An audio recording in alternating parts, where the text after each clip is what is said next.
Senator Kennedy is next. Thank you, Mr. Chairman. Madam Secretary, and I'm going to call you Madam You Secretary. gave me a promotion. Thank you so much. No, I didn't. I'm intentionally calling you Madam Secretary because you have cabinet level status. And you're also from Louisiana, which I'm very proud of. But we claim you as our secretary. Does it embarrass you? And I know it must because it embarrasses me. This is not a loaded question.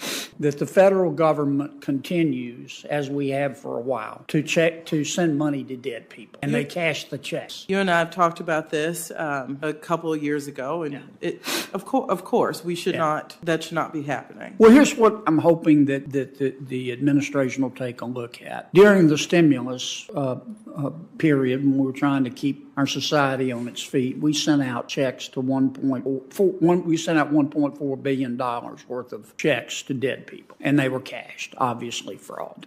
And as best I can tell, we don't know for sure, but we send out between $1 and $2 billion of checks a year continuously to dead people, and they're cashed, obviously fraud. We passed a bill that said Social Security, which gets the information about who's alive and who's dead from the states, has got to talk to the Department of Treasury to make sure that its do not pay list includes people who are dead. It was a shame we had to pass a bill to implement common sense, but nonetheless we did it. But in order to get the bill passed, I had to make some compromises. I can't imagine anybody would be against it. We're going to start doing that on December 23rd of this year, but it's only for 3 years. And the Government Accounting Office says we ought to make it permanent, and I'm going to try to make it permanent. And I really wish, I'm not going to ask you today because I know you have to talk to the president, but if you could talk to the president and try to get a commitment to let's pass it. I will. One of the things that was shocking to me is Treasury in the last administration and this list from Social Security had to develop an MOU to even share this database, and you would think it would be easy to do that. So I support you. I'd also ask you to work with us. We have a fraud proposal in the budget that make sure IGs have what they need, make sure we go after fraud in the UI system, where we saw transnational crime syndicates, frankly, take advantage of the system. So I'd love to work with you on that as well. Yeah. What's up, Patriots? Welcome back to Liberty Trigger. Today we're talking about a must-see exchange on Capitol Hill, where Senator John Kennedy absolutely took the Office of Management and Budget Director Shalanda Young to school. And trust me, if you're tired of government waste, fraud, and excuses, this one is for you. Hit that like button and let's get into it. Kennedy starts off with something that honestly sounds like a joke, but nope, it's our federal government. During the pandemic, $1.4 billion was sent to people who were no longer alive. And what makes it worse? A lot of those checks were cashed. Another area I'm hoping the administration will look at, we're spending a lot of money to send pharmaceutical drugs to certain hospitals at really, really low prices. The idea being, of course, that those hospitals will pass that savings on to people who are less fortunate economically than you and me. There's just one problem. There's no requirement that the hospitals do that. And some of those hospitals, I think it's called the 340B program. Some of those hospitals are going, thank you very much, federal government, for giving me these cheap drugs, and they're turning around because dollars are fungible and basically selling those drugs for a profit to paying patients. And we're spending billions on this. It makes no sense, Madam Secretary. I really wish y'all would take a look at it. Happy to. We just had a long discussion about healthcare costs, and I'm happy to work with you in your office on this and bring in HHS and CMS to the conversation. Okay. My last question. I noticed I listened to one of the president's press conferences, and he said nobody, no middle income people are going to have to pay any of this $4.7 trillion worth of new taxes. Is that really accurate? I mean, isn't the administration proposing in its budget to roll back some of the provisions, many of the provisions of the 2017 Tax Cuts and Jobs Act? No, sir. So you're not arguing that we should roll them back?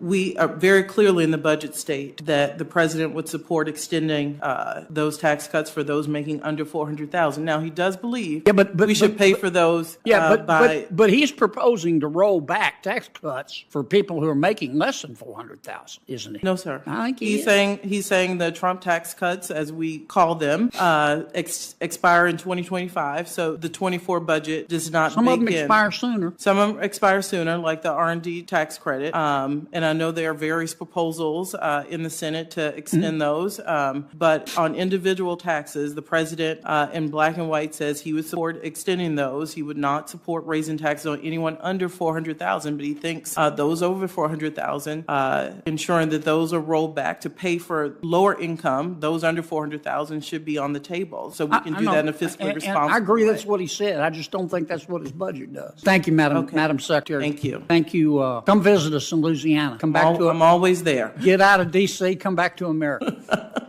Senator, gotta laugh. That's not a small clerical error. That's fraud. And according to Kennedy, this wasn't a one-time thing. The government is still sending out $1 to $2 billion every single year to people who are already dead. Let that sink in. We're $35 trillion in debt. And we can't even stop paying people who don't exist anymore. Kennedy points out something even crazier. Congress had to pass a law just to force Social Security and the Treasury to share death records. Two government agencies inside the same federal system needed legislation just to talk to each other. Imagine running a business like that. You'd be bankrupt in a month. But in Washington, it's just another Tuesday. Even after the bill, the fix only lasts 3 years. Kennedy wants it permanent, and he's right. You shouldn't need a renewal to stop sending tax dollars to cemeteries. Next, Kennedy goes after the 340B drug discount program, which was supposed to help low-income patients get cheaper medication. Sounds great in theory, but here's the scam. Hospitals buy discounted drugs, then charge patients full price, and pocket the difference. Taxpayer-funded profit, and no requirement that they pass savings to the people the program was created for. This is classic Washington. A good idea, horrible execution, and someone always finds a way to turn it into a cash machine.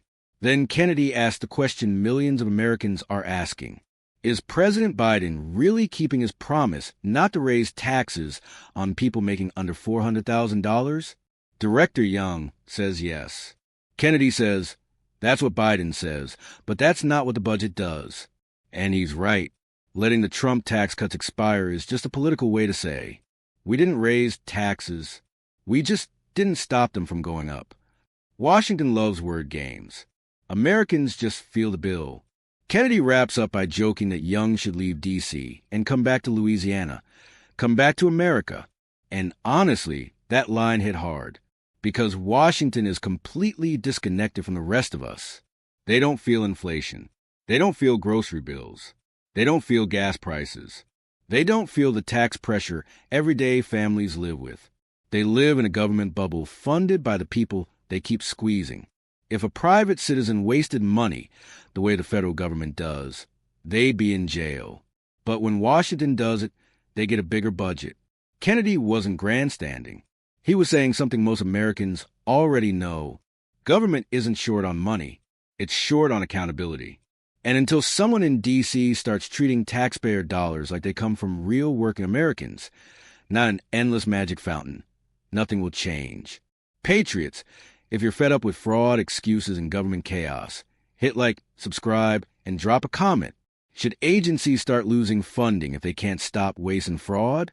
Let's send Washington the message they don't want to hear. But we're paying attention.